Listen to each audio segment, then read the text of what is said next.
Baik, Assalamualaikum warahmatullahi wabarakatuh. Pada kesempatan kali ini, saya akan menyampaikan materi mengenai manajemen kas. Sebelumnya, izinkanlah saya untuk memperkenalkan diri. Saya Musa Faryana dari S1 Akuntansi Transfer Universitas 11 Maret yang sebelumnya menempuh pendidikan di Universitas Diponegoro Program Studi Perpajakan. Nah, adapun pada kesempatan kali ini, saya akan membawakan mengenai manajemen kas, yang nantinya kita akan membahas mengenai latar belakang, teori dari manajemen kas itu sendiri, lalu permasalahan apa sih yang terjadi dalam manajemen kas, terutama di UMKM di Indonesia, lalu yang keempat adalah solusi atas permasalahan dalam manajemen kas untuk UMKM, lalu di sesi yang terakhir kita akan lanjut ke sesi tanya-jawab. Nah, tanpa memiliki jumlah kas yang cukup, maka keberlangsungan hidup suatu usaha bisnis dapat terancam. Nah, usaha mikro, kecil, dan menengah atau UMKM juga bergantung pada ketersediaan kas untuk mempertahankan kegiatan bisnisnya. Namun, sayangnya masih dijumpai UMKM yang mengabaikan pentingnya manajemen kas atau pengelolaan kas bagi eksistensi usaha bisnis mereka. Nah, manajemen kas bagi UMKM memiliki tujuan utama yaitu untuk menjaga likuiditas. Secara harfiah, kas dapat diartikan sebagai uang tunai untuk melakukan pembayaran rutin atau mendesak, sehingga dapat ditelaah bahwa kas tergolong sebagai aset atau harta dari suatu bisnis usaha. Berdasarkan hal tersebut, maka kas yang merupakan harta dari usaha bisnis yang perlu dikelola dengan cermat dan bijaksana. Nah, pengelolaan kas mencerminkan prinsip manajemen kas, yaitu suatu kegiatan yang melibatkan perencanaan dan pengendalian kas. Nah, adapun teori yang akan saya bawakan pada kesempatan kali ini mengenai manajemen kas, terdapat 3 poin penting yang harus kita perhatikan. Yang pertama adalah manajemen modal kerja, lalu yang kedua adalah manajemen kas sentral, lalu yang ketiga adalah teknik pengoptimalan arus kas. Nah, untuk materi yang pertama yaitu mengenai manajemen modal kerja. Di sini ada 4 poin yang perlu diperhatikan. Yang pertama adalah pengeluaran tambahan, lalu yang kedua adalah pendapatan tambahan, lalu yang ketiga adalah pembayaran dividen anak perusahaan, lalu yang keempat adalah pengelolaan likuidasi anak perusahaan. Nah, untuk yang pertama adalah pengeluaran tambahan. Nah, di sini fluktuasi nilai tukar menyebabkan anak perusahaan biasanya akan memiliki waktu yang lebih sulit untuk memperkirakan pembayaran arus kas atau harus keluar di masa depan jika pembeliannya bersifat internasional daripada domestik dan pembayaran akan jauh lebih tinggi. Akibatnya, perusahaan mungkin ingin mempertahankan persediaan dan bahan baku sehingga dapat menarik dari persediaan dan mengurangi pembelian jika mata uang faktur terapresiasi. Nah, pembatasan barang impor dari negara lain. Dalam hal ini, persediaan yang lebih besar akan memberi perusahaan lebih banyak waktu untuk mencari sumber pasokan atau bahan baku alternatif. Lalu yang kedua adalah pendapatan tambahan. Nah, volatilitas anak perusahaan dalam mengekspor produknya dengan volume penjualan mungkin lebih fluktuatif dibandingkan jika barangnya hanya dijual di dalam negeri dan disebabkan oleh fluktuasi nilai tukar mata uang invoice. Nah, jika mata uang faktur terapresiasi, permintaan importir untuk barang jadi ini kemungkinan besar akan menurun. Nah, jika barang tersebut dijual di dalam negeri, fluktuasi nilai tukar tidak akan berdampak langsung pada penjualan, meskipun masih akan berdampak tidak langsung karena fluktuasi tersebut akan mempengaruhi harga yang dibayar oleh pelanggan lokal untuk impor dari pesaing asing. Lalu yang ketiga ada pembayaran dividen anak perusahaan. Nah, di sini pembayaran dividen dan biaya lainnya secara berkala kepada induk perusahaan dapat mewakili royalti atau biaya overhead yang dikeluarkan oleh induk perusahaan yang menguntungkan anak perusahaan. Sebagai contohnya nih, biaya penelitian dan pengembangan yang dikeluarkan oleh induk perusahaan yang meningkatkan kualitas barang yang diproduksi oleh anak perusahaan. Ketika pembayaran dividen dan biaya diketahui sebelumnya dan didominasi dalam mata uang anak perusahaan. Nah, peramalan arus kas lebih mudah untuk anak perusahaan. Lalu yang keempat, ada pengelolaan likuiditas anak perusahaan. Nah, di sini anak perusahaan menggunakan manajemen likuiditas untuk menginvestasikan kelebihan kasnya atau meminjam untuk menutupi kekurangan kasnya. Jika mengantisipasi kekurangan kas, pembiayaan jangka pendek diperlukan. Nah, manajemen likuiditas adalah komponen penting dari manajemen modal kerja anak perusahaan. Anak perusahaan umumnya memiliki akses ke berbagai jalur kredit dan fasilitas cerukan dalam berbagai mata uang. Oleh karena itu, anak perusahaan dapat mempertahankan likuiditas yang memadai tanpa saldo kas yang substansial. Di sini peran likuiditas bagi MNC tidak dapat diukur dengan benar dengan rasio likuiditas karena uang tunai dianggap tidak relevan. Materi selanjutnya adalah mengenai manajemen kas sentral. Nah, di sini MNC memiliki arus kas masuk dan arus kas keluar yang besar dalam berbagai mata uang, dan arus kas masuk dan keluar tidak akan seimbang dalam mata uang apapun pada bulan tertentu. Nah, di sini MNC mungkin memiliki surplus uang tunai yang konsisten untuk beberapa mata uang setiap bulan dan kekurangan yang konsisten untuk beberapa mata uang lainnya. Nah, manajemen laba anak perusahaan asing lebih rumit karena setiap anak perusahaan mungkin kekurangan uang tunai dalam beberapa mata uang dan kelebihan mata uang di mata uang lainnya. Nah, di sini MNC biasanya menggunakan manajemen kas terpusat untuk memantau dan mengelola arus kas induk, anak, dan antar anak perusahaan. Manajemen kas internasional dapat dibagi menjadi dua fungsi. Yang pertama adalah mengoptimalkan pergerakan arus kas, lalu yang kedua adalah menginvestasikan kelebihan kas. Lalu materi selanjutnya adalah teknik untuk mengoptimalkan arus kas. Di sini ada 4 teknik. Yang pertama adalah mempercepat arus kas masuk, lalu yang kedua adalah meminimalkan biaya konversi mata uang, lalu yang ketiga adalah mengelola dana yang diblokir, lalu yang keempat adalah mengelola transfer tunai antar anak perusahaan. Yang pertama adalah teknik mempercepat arus kas masuk.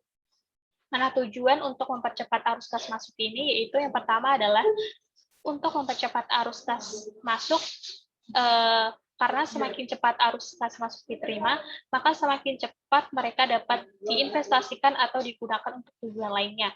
Lalu yang kedua, ada perusahaan dapat mendirikan kotak kunci di seluruh dunia, yang merupakan kotak pos tempat pelanggan diinstruksikan untuk mengirim pembayaran. Saat dipasang di lokasi yang sesuai, kotak kunci dapat membantu mengurangi untuk pengiriman surat, dan bank biasanya memproses cek masuk di logbox setiap harinya. Lalu yang ketiga, yaitu ada arus kas masuk dapat dipercepat dengan menggunakan pembayaran praotorisasi yang memungkinkan perusahaan untuk membebankan rekening bank pelanggan hingga batas tertentu. Teknik pengoptimalan arus kas selanjutnya adalah meminimalkan biaya konversi mata uang. Nah, teknik ini mengoptimalkan arus kas dengan mengurangi biaya administrasi dan transaksi yang dihasilkan dari konversi mata uang. Nah, manfaat meminimalkan biaya konversi mata uang ini antara lain yang pertama adalah mengurangi jumlah transaksi lintas batas antar anak perusahaan, sehingga mengurangi keseluruhan biaya administrasi transfer tunai tersebut. Lalu yang kedua, mengurangi kebutuhan konversi valuta asing karena transaksi lebih jarang terjadi, sehingga mengurangi biaya transaksi yang terkait dengan konversi valuta asing. Lalu yang ketiga adalah proses netting memaksakan kontrol yang ketat atas informasi transaksi antar anak perusahaan. Nah, di sini sistem jaring bilateral melibatkan transaksi antar dua unit, antara induk dan anak perusahaan, atau antar dua anak perusahaan. Nah, sistem jaring multilateral ini biasanya melibatkan pertukaran yang lebih kompleks antar induk dan beberapa anak perusahaan.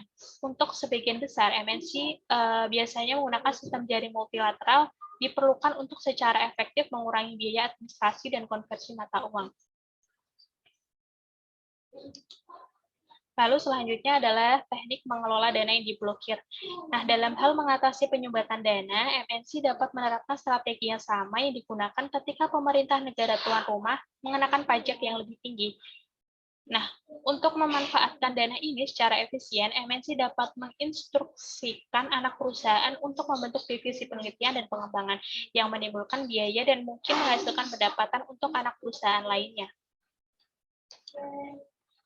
Lalu materi selanjutnya adalah mengenai pengelolaan transfer tunai antar anak perusahaan. Nah, di sini beberapa pemerintah tuan rumah melarang praktik tersebut dengan mengharuskan membayar antar anak perusahaan terjadi pada saat barang ditransfer. Nah, dengan demikian, sebuah MNC perlu menyadari setiap undang-undang yang membatasi penggunaan strategi tersebut.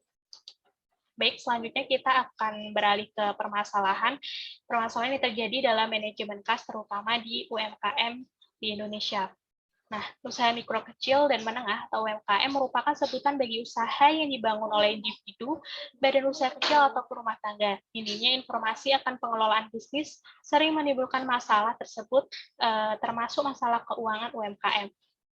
Nah, di sini meskipun dibangun dengan skala kecil, tapi UMKM memiliki dampak yang besar bagi perekonomian di suatu negara termasuk Indonesia. Nah, sebuah UMKM yang sehat bergantung pada kondisi finansial yang baik karena berfungsi sebagai bahan bakar untuk menjalankan operasionalnya. Nah, jika keuangan tidak baik, maka operasional usaha akan tersendat. Oleh karena itu, setiap pelaku usaha perlu menjaga kondisi keuangan usaha mereka dengan baik. Setiap pelaku usaha menghadapi beragam masalah keuangan yang dihadapi seperti arus kas yang tidak sehat, pengeluaran tak terduga, kesulitan mendapatkan akses pendanaan, dan lainnya. Nah, masalah-masalah tersebut menghambat kemajuan usaha dan bisa membuat usaha gulung tikar.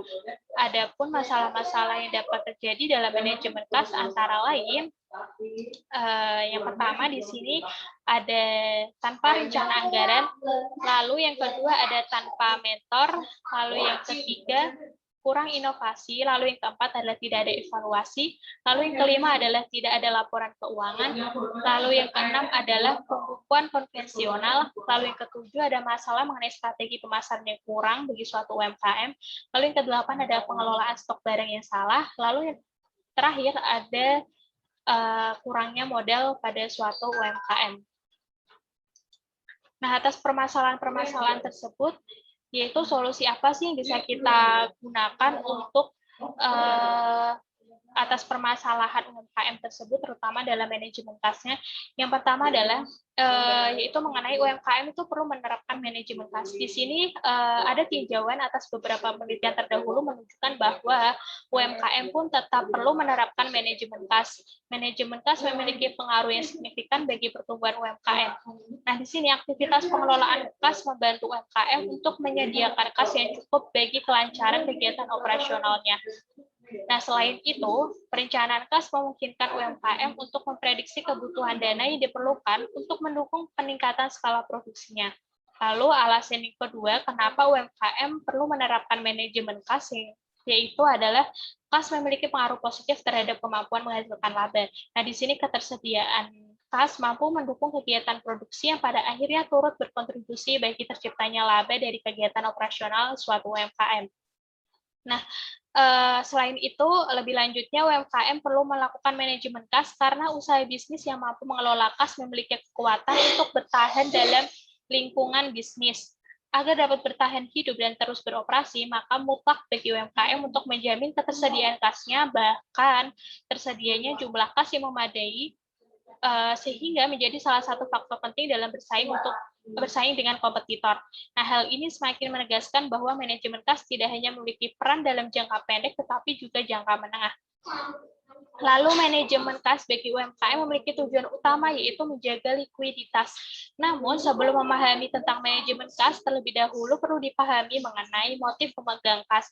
Nah, menurut John M. Keynes, motif pemegang kas terdiri dari 3 jenis. Yang pertama adalah motif transaksi, lalu yang kedua ada motif berjaga-jaga, lalu yang ketiga adalah motif spekulasi.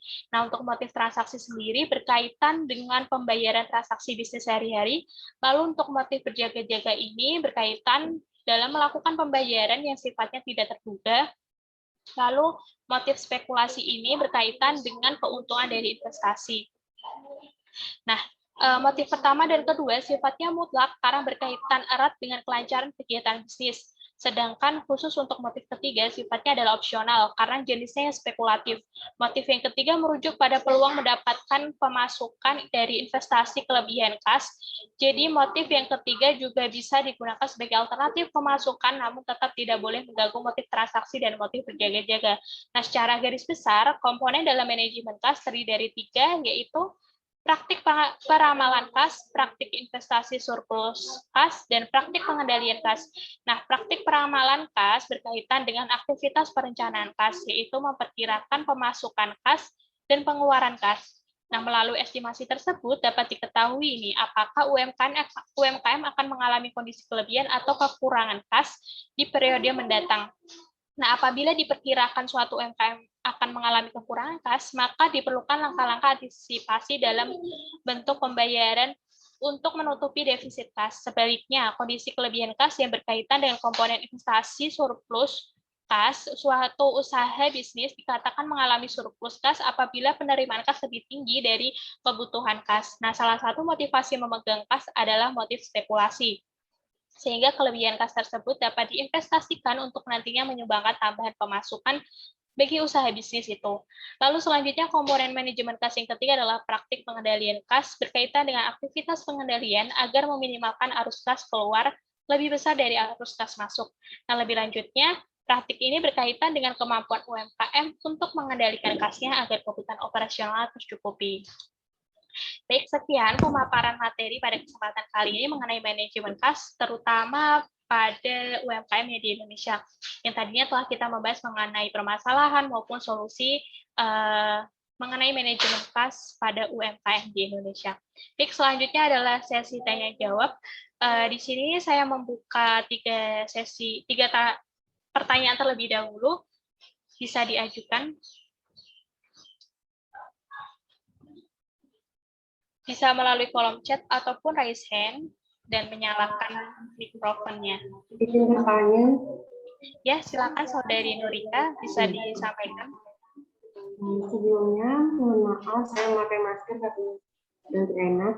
Saya bertanya, mohon dalam maaf, hal manajemen suaranya kurang besar. Oh ya, sebentar. Sudah terdengar? Sudah terdengar? Sudah. Ya. Saya ingin bertanya, dalam hal manajemen kas, bagaimana cara mempercepat memperlambat pengeluaran kas? Terima kasih. Ya, sama-sama. Saya tampung terlebih dahulu ya pertanyaannya. Pertanyaan selanjutnya untuk Saudari Dia. Bisa disampaikan. Baik, terima kasih waktunya. Saya ingin bertanya, tantangan seperti apa yang dihadapi UMKM dalam manajemen kas dan bagaimana cara mengatasinya? Terima kasih.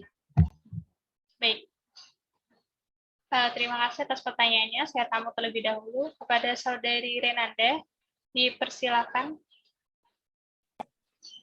Baik, saya izin bertanya mengenai tantangan seperti apa? Tanya bagaimana cara UMKM itu menjaga kestabilan kas di masa pandemi ini. Baik. Terima kasih, Mbak. Iya, sama-sama. Saya tamu terlebih dahulu. Ini saya izin menjawab untuk pertanyaan pertama dari Saudari Nurika, yaitu mengenai dalam hal manajemen kas, bagaimana sih cara untuk mempercepat pemasukan kas maupun memperlambat pengeluaran kas agar kondisi kas suatu UMKM tersebut stabil ya. Nah, untuk mempercepat pemasukan kas, ada beberapa cara yang bisa digunakan. Yang pertama adalah dengan penjualan kas. Dengan cara ini tentunya merupakan cara yang paling langsung. Nah, dengan penjualan kas tanpa piutang, manajer keuangan akan memperoleh kas. Piutang ataupun kredit hanya akan menunda penerimaan kas. Tapi jika piutang atau penjualan kredit kadang-kadang diperlukan untuk meningkatkan penjualan dan dengan demikian meningkatkan keuntungan perusahaan.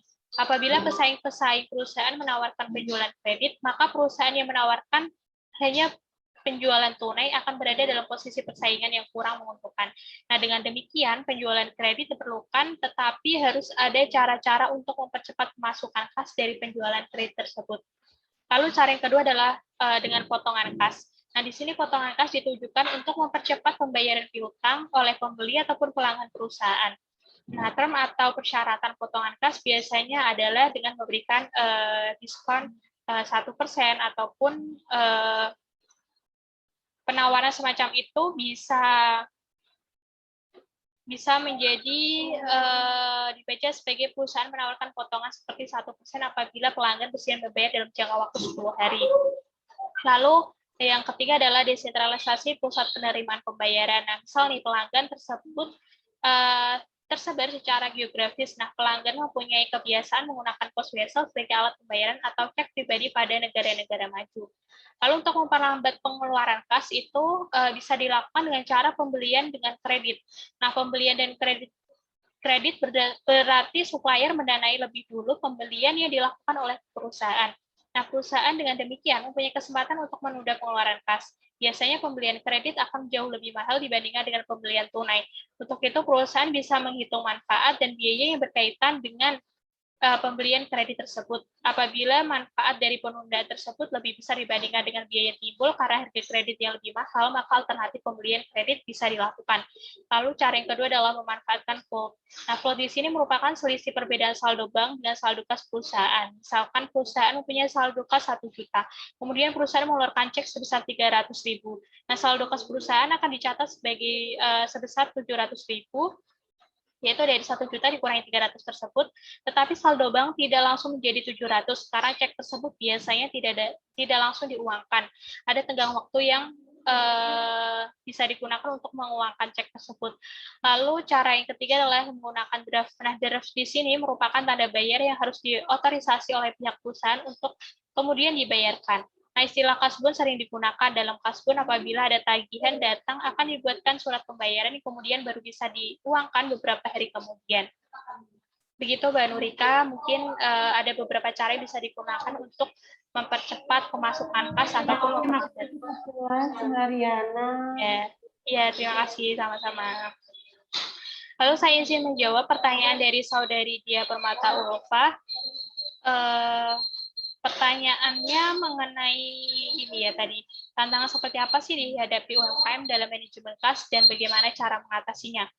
Nah, yang pertama adalah mungkin tantangan yang pertama dihadapi adalah kurangnya modal usaha. Nah, tak jarang keinginan membuka untuk mengembangkan usaha karena tidak adanya modal menjadi gagal. Alhasil ide-ide brilian kalian harus mengendap dan terkubur di telan angan-angan.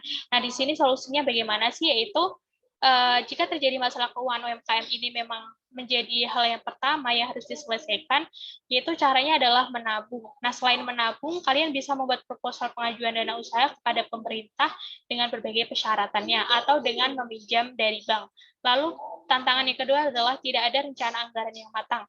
Nah, sebagai wirausaha mandiri atau UMKM, perlu dilakukan perencanaan anggaran yang matang, karena tak jarang pekerjaan yang multitasking ini membuat kalian keteteran untuk menguras dengan matang. Nah, karena alasan ini pula biasanya kalian jadi bertindak sesukanya dalam mengelola laba bisnis. Padahal masalah keuangan UMKM salah satunya terletak pada pemanfaatan anggaran yang semena-mena, seperti belanja barang tersier yang tidak ada hubungannya dengan bisnis. Lalu cara mengatasinya bagaimana sih? Yaitu dengan riset kembali rencana anggaran bisnis kalian per bulannya. Fokuskan pada kebutuhan bisnis dan bagi jadi beberapa bagian akumulasi keuntungan dalam 1 bulan itu, misalnya untuk gaji, pengeluaran, dan investasi. Lalu tantangan selanjutnya adalah tidak memiliki mentor. Nah, selain karena masalah keuangan, UMKM tak adanya mentor untuk membimbing dalam mengelola bisnis. Di sini mau tidak mau, para pelaku UMKM harus belajar otodidak.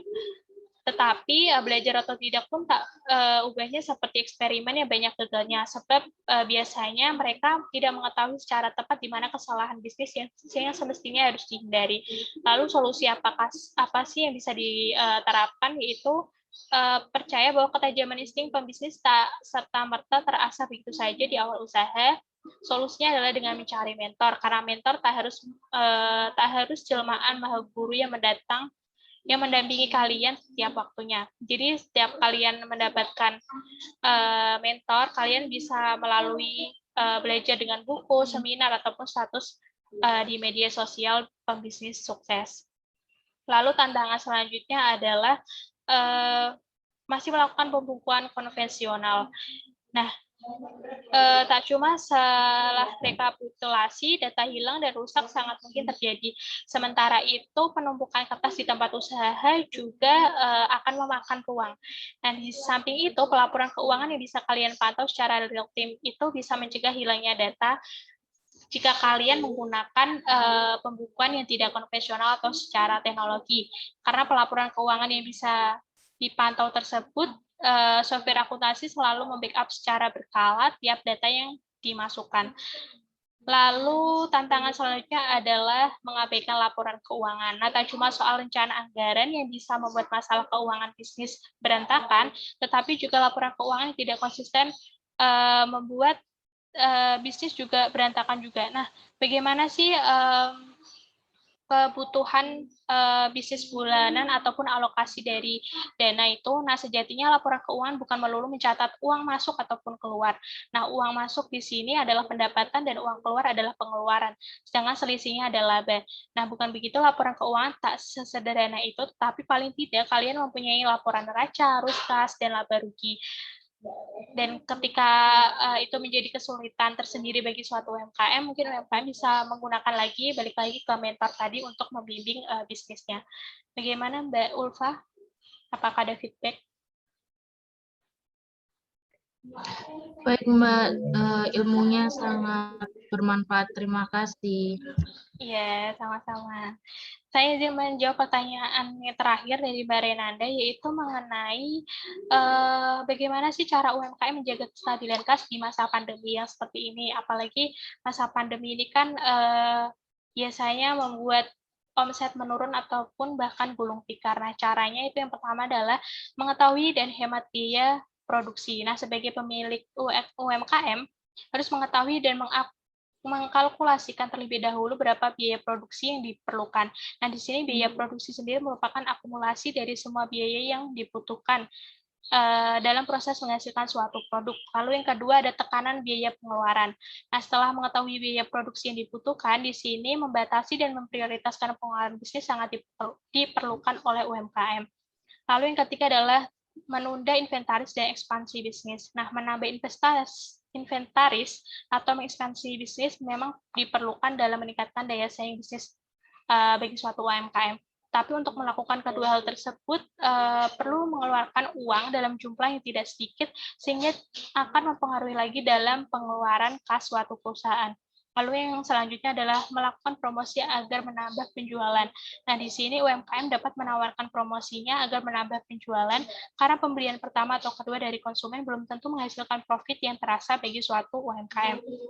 Dengan memberikan potongan harga untuk menarik konsumen tersebut, mungkin bisa menambah penghasilan dari suatu UMKM. Lalu selanjutnya adalah menyiapkan laporan arus kas secara berkala. Nah, di sini perlu diperhatikan dalam membuat laporan arus kas secara berkala, karena laporan arus kas dapat memprediksi pemasukan dan pengeluaran pada suatu UMKM pada periode berikutnya, sehingga dapat merencanakan strategi bisnis apa sih yang tepat dan membuat keputusan yang lebih cepat. Begitu Mbak Renanda. Baik, Mbak Mariana, jawabannya sudah sangat jelas. Terima kasih ya, Mbak.